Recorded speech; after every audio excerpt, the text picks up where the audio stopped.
Massage করার সময় হঠাৎ বোবা মেয়েটির চোখ পড়লো সিওর গলার পুরনো দাগে, যেটা ছিল তার হারিয়ে যাওয়া ভাইয়ের মতোই। অজান্তে সে দাগে ফু দিল আর সিওর মনে জেগে উঠলো এক অদ্ভুত পরিচিত অনুভূতি। কিন্তু বোবা মেয়েটিকে সিও বলে উঠলো, এটা নিশ্চয়ই আমার বোন হবে না। ঠিক তখনই সহকারী দৌড়ে এসে জানায় সে যে জেড পেন্ডেন্ট খুঁজতেছিল সেটা ক্রাউন মাসাজ পার্লারে পাওয়া গেছে। সিওর মন আনন্দে ভরে উঠলো। 18 বছর ধরে সে যে বোনকে খুঁজছে, আজ হয়তো তার দেখা মিলবে। সিও দৌড়ে সেখানে পৌঁছে দেখে সেই বোবা মেয়েটিকে কিছু গুন্ডা হেনস্থা করছে আর এক লাথিতে গুন্ডাদের উড়িয়ে দিল। আসলে 18 বছর আগে অপহরণকারীরা তাকে অপহরণ করেছিল আর এই মেয়েটি তাকে গুন্ডাদের হাত থেকে বাঁচিয়েছিল।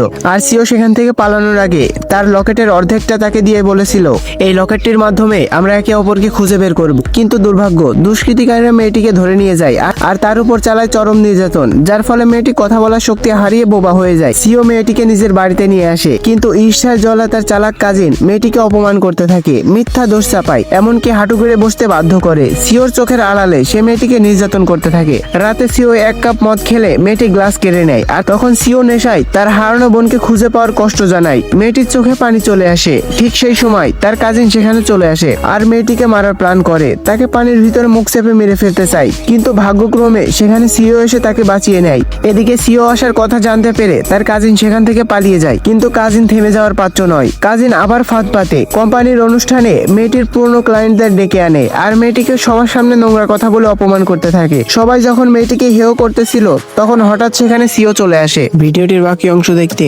চ্যানেলটি সাবস্ক্রাইব করে সঙ্গেই থাকো।